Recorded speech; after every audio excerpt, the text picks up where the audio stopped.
ہم نے پڑھا وَقُومُوا لِلَّهِ قَانِتِينَ، بسم اللہ الرحمن الرحیم، اللہ کے سامنے پورے ادب کے ساتھ، پوری عاجزی کے ساتھ جھکنا ہے، اور کھڑے ہونے میں بھی ادب برقرار رہے، اور جھکنے کی انتہا کیا ہے؟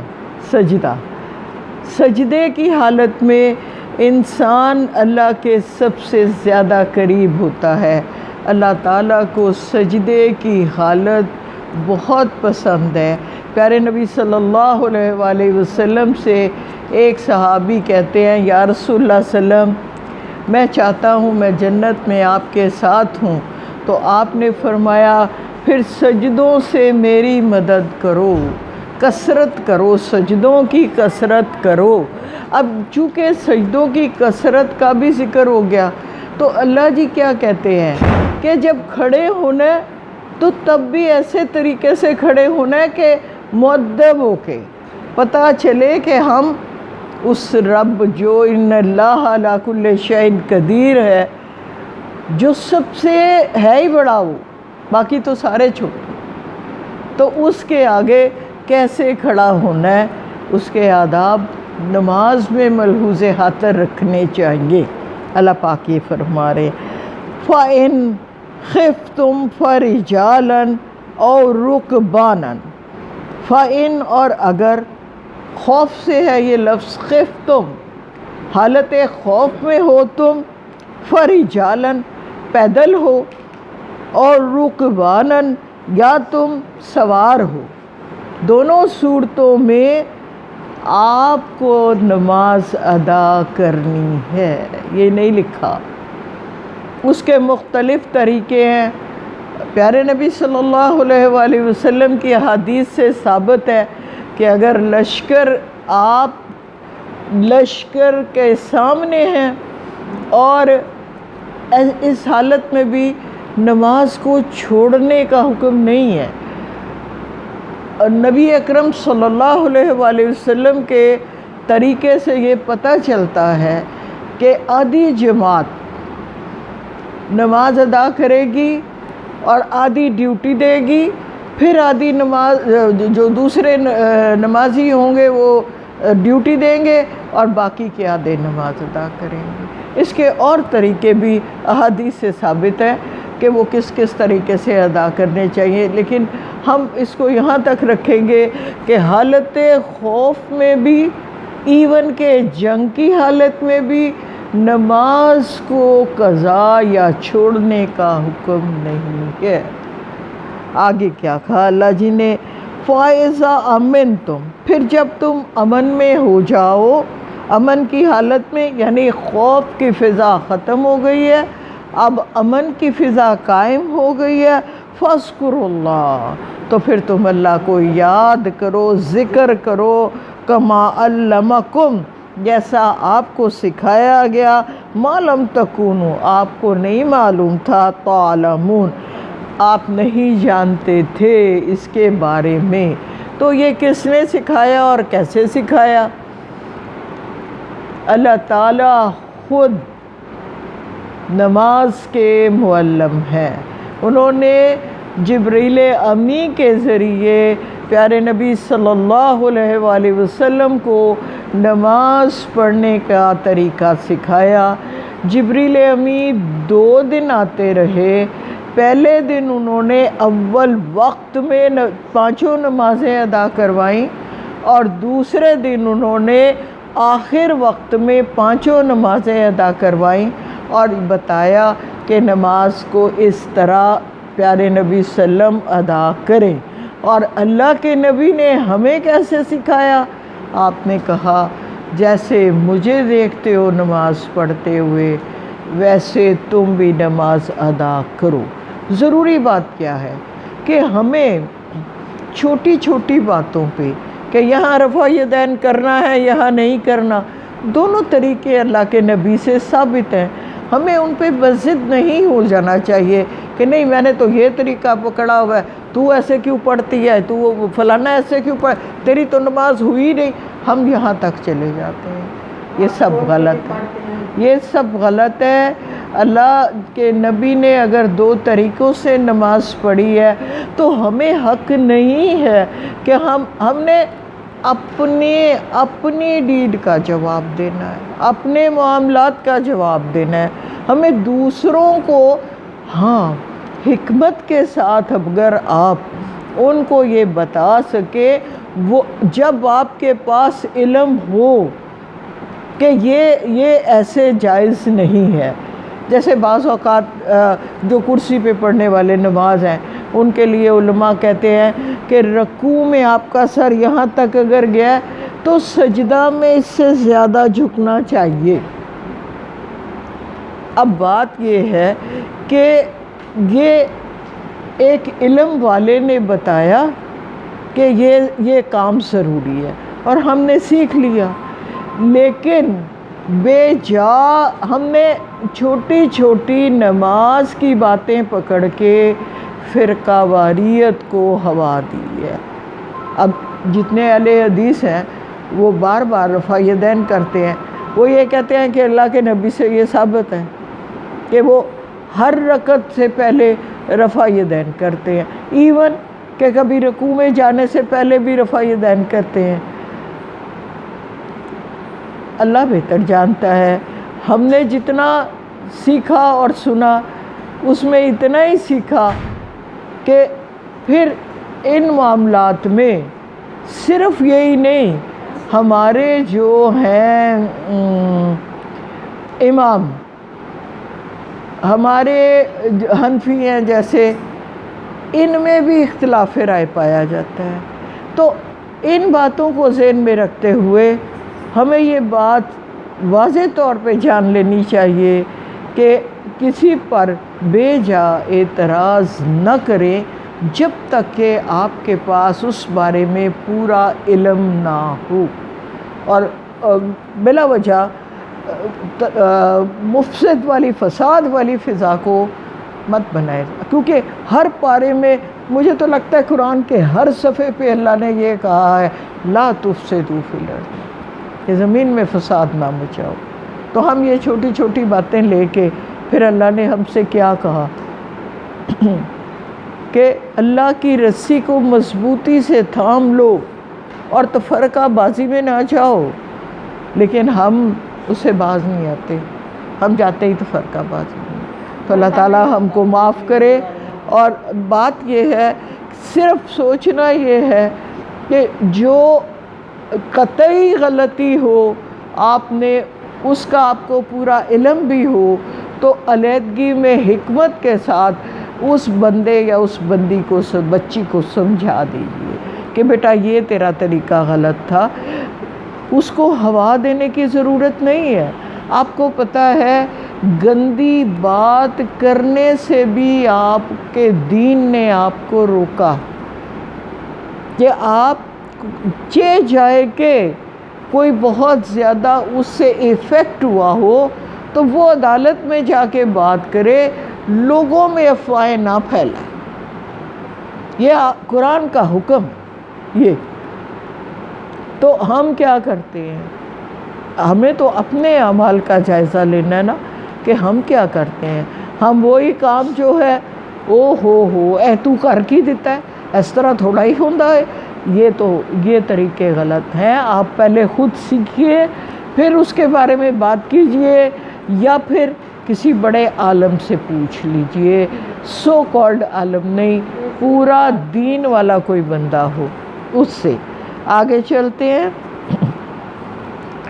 والذین، اب جو آ رہی ہے آیت یہ بیوہ لوگوں کے بارے، بیوہ خواتین کے بارے میں آ رہی ہے۔ والذین یتوفون، اور وہ لوگ جو مر جائیں، منکم تم میں سے، ویذرون ازواجا، اور چھوڑ جائیں اپنی ازواج کو، بیویوں کو، وصیتاً، وہ وصیت کریں، لازواجہم، اپنی بیویوں کے بارے میں، متاعً الی الحول، 1 سال کی متاع کا، غیر اخراج، اور ان کو گھروں سے نہ نکالا جائے۔ یہ حکم جب سورہ نساء میں شریعت کے وراثت کے قوانین سارے آ گئے تو یہ حکم ختم ہو گیا۔ اب دیکھیے ایک بندہ تھا، اس نے 4 شادیاں کی تھی، اب ایک ہی اولاد ہے، وہ بندہ تو فوت ہو گیا، تو اب جو صاحب جن کے بچے ہیں، جس کے وہ اپنی ماں کو تو انہوں نے روک لیا، تو جو 3 دوسری مائیں ہیں ان کو گھر سے فوراً نکال دیتے تھے عرب کی روایات کے مطابق۔ تو اللہ جی نے کیا کہا کہ ان کو مت نکالو گھر سے، ان کے لیے 1 سال کا خرچہ وہ جو مرا ہوا شوہر ہے اس کے ورثاء ادا کرے، چاہے اس کی جائیداد میں سے دے، چاہے بچے دے، چاہے اسبہ دے، یہ دے۔ لیکن جب اس قانون کے بعد اللہ جی نے وراثت کے قوانین جو ہیں وہ سورہ نساء میں آ گئے، تو وہ حکم کیا ہوا کہ 4 مہینے اور 10 دن وہ عورتیں اپنی عدت پوری کریں، اور اس کے بعد وہ آزاد ہیں، وہ جیسے چاہیں چلی جائیں اور جہاں چاہے نکاح کر لیں۔ اس لیے یہ حکم آج نافذ العمل نہیں ہے۔ ٹھیک ہے، آگے دیکھتے ہیں۔ کوئی اگر آپ کو بات پوچھنی ہے تو آپ ضرور پوچھئے۔ باجی سمجھ نہیں آ رہی۔ حکم یہ تھا کہ جب کوئی بندہ فوت ہو جائے تو اس کی بیوی کو 1 سال تک خرچہ دیا جائے اور گھر سے نہ نکالا جائے۔ آج یہ حکم نافذ العمل نہیں ہے اسلامی شریعت کے حوالے سے، اس لیے نہیں ہے کہ سورہ نساء میں عورت کو 8ویں حصے کا مالک بنا دیا گیا مرد کی جائیداد میں، اور پھر اس کو کہا کہ عدت پوری کرنے کے بعد اگر تو چاہے تو جہاں چاہے نکاح کر۔ جب یہ حکم آ گیا تو یہ حکم منسوخ ہو گیا۔ آگے کیا ہو؟ فَإِنْ خَرَجْنَا، پھر وہ نکل جائیں، فَلَا جُنَاحَ عَلَيْكُمْ، اگر وہ خود چلی جائیں تو تم پر گناہ نہیں ہے۔ مثال کے طور پہ بیٹا نہیں نکالے یا ورثاء نہیں نکالے، وہ خود جانا چاہتی ہے تو آپ پر اس کا گناہ نہیں ہوگا۔ فی ما فعلنا، اس میں جو اس نے کیا، فی انفسہن، اپنے نفس کے بارے میں، من معروف، بہتر طریقے سے، یعنی اس نے 4 مہینے 10 دن کے بعد اگر دوسرا نکاح کر لیا ہے تو اس میں تم پر کوئی گناہ نہیں ہوگا۔ واللہ عزیز حکیم، یقیناً اللہ زبردست بھی ہے اور حکمت والا بھی۔ وَلِلْمُطَلَّقَاتِ مَتَاعٌ بِالْمَعْرُوفِ، متعلقہ کے لیے بھی، پہلا بیوہ کے لیے رول دیا ہے، اب طلاق والی عورت کے لیے رول دیا جا رہا ہے کہ اس کو بھی متاع دو، دنیا کا مال دولت حالی ہاتھ اس کو بھی مت طلاق دے کے بھیجو، اس کو بھی معروف طریقے سے۔ معروف طریقے کا مطلب کیا ہے؟ مطلب یہ ہے احسان والا سلوک کرو، مطلب یہ ہے کہ آپ اپنی حیثیت کے مطابق کرو، جو 1,00,000 دے سکتا ہے وہ 1,00,000 دے، اور جو 10,000 دے سکتا ہے وہ 10,000 دے، اور جو 200 دے سکتا ہے وہ 200 دے۔ اس لیے اللہ جی نے یہ لفظ استعمال کیا ہے کہ معروف طریقے سے اپنی حیثیت کے مطابق جو کوئی دے سکتا ہے، خالی ہاتھ مت بھیجو، اس کو کچھ نہ کچھ متاع دنیا دے کر رخصت کرو۔ آگے کا حقاً علی المتقین، یہ لازم ہے، حق ہے متقی اور پرہیزگار لوگوں پر۔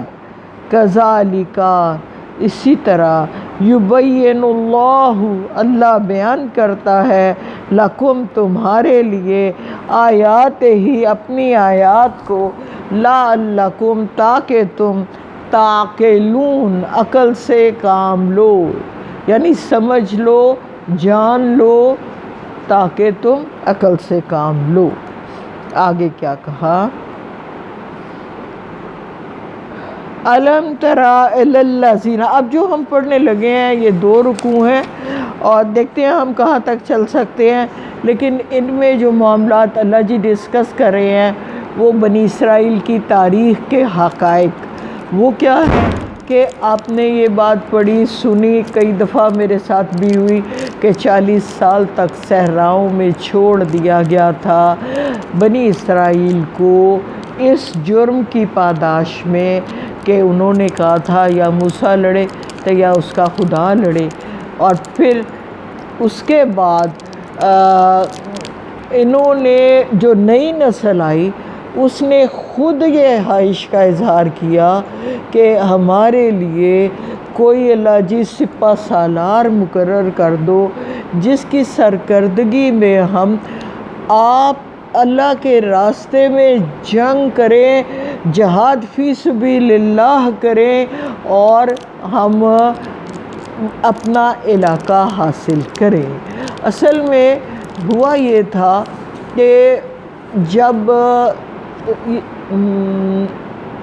یہ نکلے ہیں صحراؤں میں تو ان کے بیویوں اور بیٹوں کو قیدی بنا کے رکھ لیا گیا تھا اور ان کو نکال دیا گیا تھا رومی سلطنت۔ وہ میں آپ کو آگے اس کی ڈیٹیل بتاتی ہوں۔ تو پھر جب ان کی بیویاں اور بیٹے رکھ لیے گئے تو یہ تنگ آ گئے بہت ان حالات سے، تو انہوں نے یہ کہا کہ کس کو کہا؟ جو وقت کے نبی تھے ان کو کہا، اس کا نام جو آیا ہے بائبل میں سیموئل کے نام سے آیا ہے، ان سے کہا کہ آپ ہمارے لیے کوئی سپہ سالار مقرر کر دیں، اور اللہ جی نے جو سپہ سالار ان کے لیے مقرر کیا اس کا نام طالوت تھا، اور جس سے جنگ ہوئی اس کا نام جالوت تھا۔ یہ ذہن میں اتنا رکھیں کہ طالوت جیتے اور حضرت داؤد کے ساتھ ان کی بیٹی کا نکاح ہوا، اور حضرت داؤد تھے وہ نبی جنہوں نے اپنے گلیل سے، گوپیا اس کو کہتے تھے، پتھر رکھ کے، اور طالوت کی صرف ایک آنکھ خالی تھی، اس کا پورا جسم لوہے سے بھرا ہوا تھا، اور وہ للکار رہا تھا کہ کوئی ہے جو میرے سامنے آ کے میرے ساتھ مقابلہ کرے۔ تو ادھر سے اتفاقاً حضرت داؤد گزر رہے تھے، انہوں نے دیکھا تو وہ اور یہ جو تھے بنی اسرائیل یہ خاموش اداس کے، یہ اتنا وہ بہت جسیم تھا، بہت لمبا چوڑا طالوت، اس کا لفظی ترجمہ یہ ہوتا ہے کہ بہت بڑی جسامت والا۔ تو جب وہ اس میں پورے لوہے کی چادر میں لپٹا ہوا تھا تو اس کی صرف ایک آنکھ تھی جس سے وہ دیکھ رہا تھا اور للکار کے کہہ رہا تھا، کوئی آگے نہیں بڑھا تھا۔ حضرت داؤد وہاں سے گزر رہے تھے، انہوں نے دیکھا وہ اصل میں گڈریے تھے، وہ جو ہوتے تھے نا چرواہا، جیسے بکریوں کی حفاظت کرتا ہے تو وہ گلیل ان کے پاس ہوتی تھی، اس میں پتھر رکھ کے تو مارتے تھے، ان کا نشانہ بہت اچھا تھا، اللہ نے ان کو اور بھی بے شمار نعمتوں سے نوازا تھا۔ تو لہن داؤدی آپ نے سنا ہوگا، آواز بہت اچھی تھی اور قرآن بڑے اچھے لہجے میں پڑھتے تھے، لہن داؤدی آج بھی مشہور ہے۔ تو بہرحال اس کے بعد جب وہ گزرے تھے تو انہوں نے دیکھا کہ یہ ایسے للکار رہے اور آگے سے بنی اسرائیل میں سے کوئی آگے نہیں بڑھا، آگے بڑھے اور غلیل کے اندر وہ پتھر رکھ کے اس کی آنکھ کے اندر مارا جو سیدھا اس کے دماغ تک چلا گیا اور وہ وہیں مر گیا۔ اس طرح بنی اسرائیل کو کامیابی حاصل ہوئی، اور حضرت داؤد اور پھر اس کے بعد حضرت سلیمان اور پھر ان کے آگے سلسلہ جو ہے انبیاء کا، حضرت داؤد سے لے کے حضرت عیسیٰ تک تھرو آؤٹ تاریخ میں بنی اسرائیل قوم میں کوئی نہ کوئی نبی موجود رہا. کبھی بھی ایسا نہیں ہوا کہ بہت فرق آ گیا ہو، بلکہ ایک ایک وقت میں دو دو نبی بھی رہے، باپ بیٹا بھائی بھائی، جیسے حضرت موسیٰ ہارون ہے، اسی طرح حضرت یحییٰ حضرت زکریا ہے، ایک ایک وقت کے نبی. جیسے حضرت ابراہیم اور حضرت لوط ہے، کون بھتیجا تھا ان کے، اس طرح ایک ایک وقت میں دو دو نبی بھی رہے، اور کوئی دور ایسا نہیں جس میں کہ کوئی نبی نہ رہا ہو وہاں پہ. ہم آگے چلتے ہیں. أَلَمْ تَرَ إِلَى الَّذِينَ خَرَجُوا مِن دِيَارِهِمْ،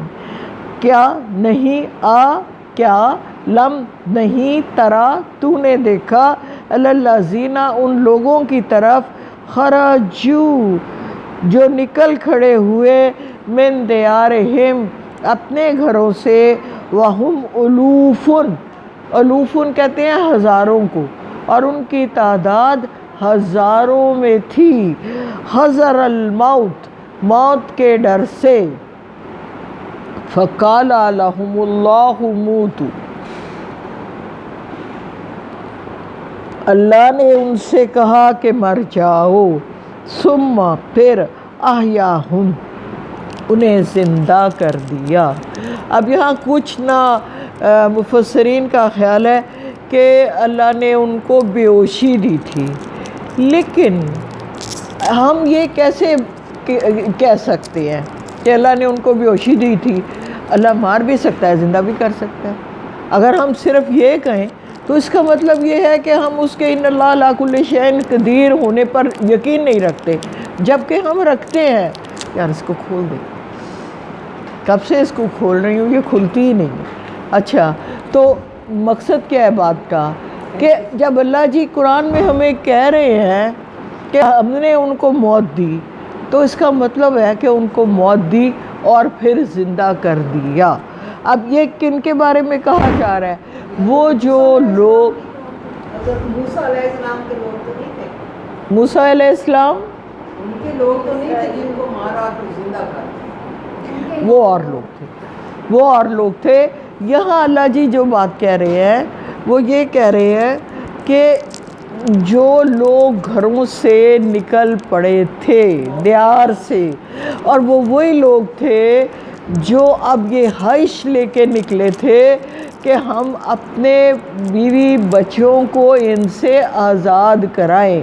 وہ رومی تھے، اور وہ رومی جو تھے وہ بت پرست تھے، جبکہ حضرت موسیٰ اور حضرت عیسیٰ کے پیروکار جو ہیں وہ تو اہل کتاب میں آتے ہیں، اور رومی جو تھے وہ بت پرست تھے. آگے دیکھتے ہیں. رومیوں کے متعلق تھا یہ رومی کے جو نکل کر قبضہ رومیوں کا تھا نا، آپ کو پتہ ہے نا، رومن سلطنت تھی ساری یہ جو غالب تھی. آگے دیکھتے ہیں.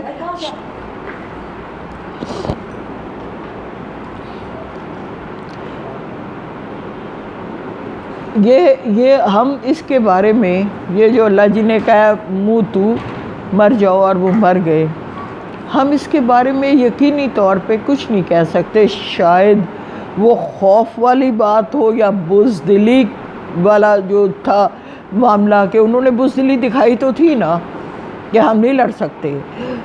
پلیز یہ اس کو تھوڑا آگے کر دیں پردے کو، یہ میری آنکھ میں جاتا ہے. جو حضرت سیموئل تھے نا، وہ ان کی سرکردگی، وہ نبی تھے، ان کی سرکردگی میں طالوت کو سپہ سالار بنا دیا گیا. نبی تو نبی رہنا تھا نا، ضروری نہیں کہ نبی سپہ سالار بھی ہو. نبی سیموئل ہے اور سپہ سالار طالوت ہیں. آگے دیکھتے ہیں کیا کہتے ہیں. ان اللہ ذو فضل علی الناس، لوگوں کے حق میں بے شک اللہ بڑا فضل والا ہے، ولیکن اکثر الناس، لیکن اکثر لوگ لا یشکرون اس کا شکر ادا نہیں کرتے۔ وقاتلوا فی سبیل اللہ، اور جنگ کرو اللہ کی راہ میں، وعلموا اور جان لو، ان اللہ بے شک اللہ سمیع علیم سننے والا بھی ہے اور سب کچھ جاننے والا بھی ہے۔ من ذا الذی یقرض اللہ قرضا حسنا، جو کوئی قرض حسنا دے، فیضاعفہ تو بڑھاتا رہے گا وہ، اضعافاً کئی گنا، کثیرہ زیادہ۔ اب یہ کس کی بات ہو رہی ہے؟ اب دیکھیے جہاد کا ذکر کرتے ساتھ ہی اللہ پاک نے کیا کہا کہ مجھے قرض حسنہ دے دو۔ اللہ کی راہ میں دین کی سربلندی کے لیے یا دین کے کاموں پر خرچ کرنے کے لیے جو انعام ہے اللہ کا، اس کی مثال آگے آپ پڑھیں گے، پڑھ بھی چکے ہیں کہ آپ نے ایک دانہ بویا تھا، اس میں سے ایک پودا نکلا، اس پر ایک پودے پر 7 بالیاں نکلیں اور ہر بالی پر 100 دانے تھے، 700 گنا کہہ کے پھر اللہ پاک کہتا ہے اس سے بھی زیادہ۔ تو یہاں اللہ جی یہ بات کہہ رہے ہیں مجھے قرض دے دو، میں اس کو بڑھاتا رہوں گا کئی گنا۔ اب اس میں جہاد صرف قتال نہیں ہے، دین کے ہر کام پر، یہاں آپ بیٹھے ہیں دین سیکھنے کے لیے، بجلی، پانی، یہ جگہ، ان سب کا اجر ہے، آپ کے آنے جانے کا اجر ہے، ان سپاروں کو جو کوئی دے رہا ہے اس کو اجر ہے، اور یہ اجر اللہ جی کیا کہتے ہیں، جاری و ساری رہے گا، بڑھاتا رہوں گا، اور 700 گنا نہیں، ایک کے بدلے 700 نہیں، اس کے ساتھ اور بھی دے دوں گا۔ تو دین کے اوپر خرچ کرنا، دین کی استقامت کے لیے خرچ کرنا، دین کی اشاعت کے لیے خرچ کرنا، دینی کتابوں پر خرچ کرنا، بچوں کو دینی تعلیم دلوانے کے لیے فیسیں ادا کرنا، یہ سب نفاق فی سبیل اللہ ہے، جس کا درجہ سب سے زیادہ ہے خرچے میں۔ جو آپ کو اللہ جی نے کہا ہے کہ والدین کا، پھر رشتہ داروں کا حق، پھر یتیموں کا، پھر فقراء کا، پھر سائل کا، پھر مسافر کا، ان سب کو ادا کرو، ان سب میں سب سے زیادہ اجر انفاق فی سبیل اللہ کا، اللہ کے دین کی استقامت کے لیے، اس کی اشاعت کے لیے، اس کی سربلندی کے لیے جو پیسہ خرچ ہوگا اللہ کے نزدیک وہ اس کو قرض حسنہ دیا گیا ہے، جو وہ کئی گنا بڑھا کے ہمیں واپس کر دے گا۔ واللہ یقبض ویبسط، اللہ تنگ دستی بھی دیتا ہے اور کشادگی بھی، وَإِلَيْهِ تُرْجَعُونَ اور اسی کی طرف پلٹ کر جانا ہے۔ أَلَمْ تَرَ إِلَى الْمَلَائِ مِن بَنِي إِسْرَائِيلَ مِن بَعْدِ مُوسیٰ، کیا تم نے کیا لم نہیں ترا تو نے دیکھا، علی الملائی سرداروں کو کی طرف جو بنی اسرائیل سے تھے حضرت موسیٰ کے بعد۔ یہ بات آپ کو بتا رہی ہے کہ یہ معاملات حضرت موسیٰ کے بعد کے ہیں۔ آگے اذ قالوا، جب کہا انہوں نے، لنبیٍ اپنے نبی سے، لہم ابعث ہمارے لیے اٹھا دیجئے، بنا دیجئے، لنا ہم سب کے لیے، ملکن کوئی سردار، کوئی سپہ سالار، نقاتل ہم کریں گے قتل فی سبیل اللہ، اللہ کی راہ۔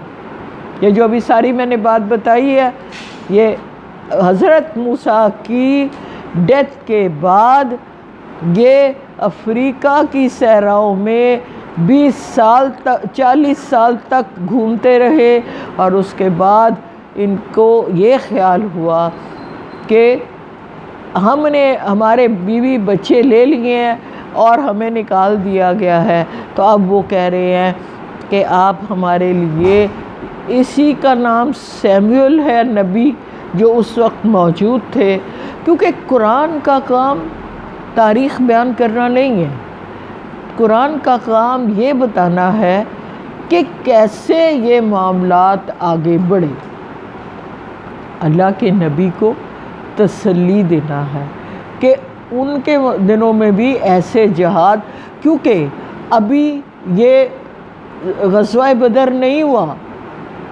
جب یہ صورت نازل ہوئی ہے، تو ان کو تیار کیا جا رہا ہے جیسے وہ جہاد کے لیے تیار کیے گئے تھے، اسی طرح آپ کو بھی آگے اللہ کی راہ میں جہاد کرنا ہے اور اللہ کی راہ میں خرچہ کرنا ہے، اللہ کی راہ میں آگے آنا ہے، دین کو قائم کرنا ہے۔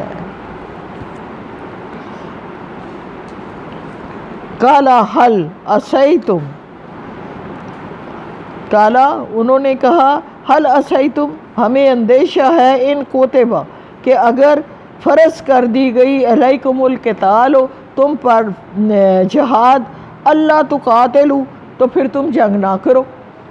یہ خدشے کا اظہار کیا جا رہا ہے ان کی طرف کہ اگر تمہارے اوپر جنگ، یہ کون کہہ رہا ہے؟ یہ حضرت سیموئل کہہ رہے ہیں کہ اگر آپ ان کو جو جا کے کہا کہ آپ ہمارے لیے کوئی ایک سپہ سالار مقرر کر دیں، وہ آگے سے کیا کہتے ہیں کہ اگر ہمیں کیا پتہ، ہمیں ڈر ہے، ہمیں خوف ہے کہ جب ہم نے اللہ نے تمہارے اوپر جہاد جو ہے وہ ثبت کر دی، لکھ دی، کوتبہ فرض کر دی، تو پھر تم بھاگ جاؤ، کیونکہ وہ پہلے بھی تو بھاگے ہوئے تھے نا۔ وہ آگے سے کیا جواب دیتے ہیں؟ قالو گروپ نے کہا، زیادہ لوگوں نے کہا، وما لنا کیسے ہم نہیں کریں گے، اللہ نقاتل فی سبیل اللہ، اللہ کی راہ میں جہاد، ہم کیسے ہو سکتا ہے کہ ہم اللہ کی راہ میں جہاد نہ کریں، وقد اخرجنا کیونکہ یقیناً انہوں نے نکالا ہم کو، من دیارنا ہمارے گھروں سے، وابنائنا اور ہمارے اپنے بیٹوں سے جدا کر دیا، ہمارے بیوی اور بیٹے انہوں نے رکھ لیے اور ہم نے صحراؤں کی خاک چھاننے کے لیے نکال دیا گیا۔ فلما کوتبہ پھر جب علیہم القتال، پھر جب ان پر جنگ فرض کر دی گئی تو تولوا منہ پھیر لیا، الا ہاں مگر قلیلا تھوڑے ہی رہ گئے، منہم ان میں سے۔ آپ کو یاد ہے جب پیارے نبی صلی اللہ علیہ وآلہ وسلم احد کے موقع پر 1000 کا لشکر لے کر گئے تھے تو کیا ہوا تھا؟ 300 کا وہ جو ایجنسی تھا اس میں 300 کی تعداد میں بالکل 250 سے 300 لوگ لے کے عبداللہ بن ابی جو منافق تھا وہ لشکر سے علیحدہ ہو گیا تھا، اور پیارے نبی صلی اللہ علیہ وآلہ وسلم کی حدیث مبارکہ ہے کہ جو واقعات قوم بنی اسرائیل پر وارد ہوئے، میری قوم پر بھی وہ سارے واقعات ہو کر رہیں۔ تو آپ یہ بتایا جا رہا ہے کہ اس وقت بھی یہ ہوا تھا، کیوں بتایا جا رہا ہے کہ آپ نے ان چیزوں سے گھبرانا نہیں ہے، یہ سب ہو کر رہے گا، ابھی بدر ہوا نہیں، ابھی احد ہوا نہیں، غزوات یہ ابھی نہیں ہوئے، تو اللہ جی پہلے سے نبی اکرم صلی اللہ علیہ وآلہ وسلم کو تیار کر رہے ہیں۔ کہ آپ نے پریشان نہیں ہونا۔ آگے کیا کہا؟ کتب علیکم القتال وہو کرہ لکم۔ اچھا یہ 216 میں اللہ جی نے یہ بات کہی تھی کہ ہو سکتا ہے کہ آپ کے اوپر جنگ فرض کر دی جائے گی چاہے تمہیں وہ ناگوار ہی گزرے۔ واللہ علیم بالظالمین، اللہ ظالموں کو خوب جانتا ہے۔ وقال لہم، نبی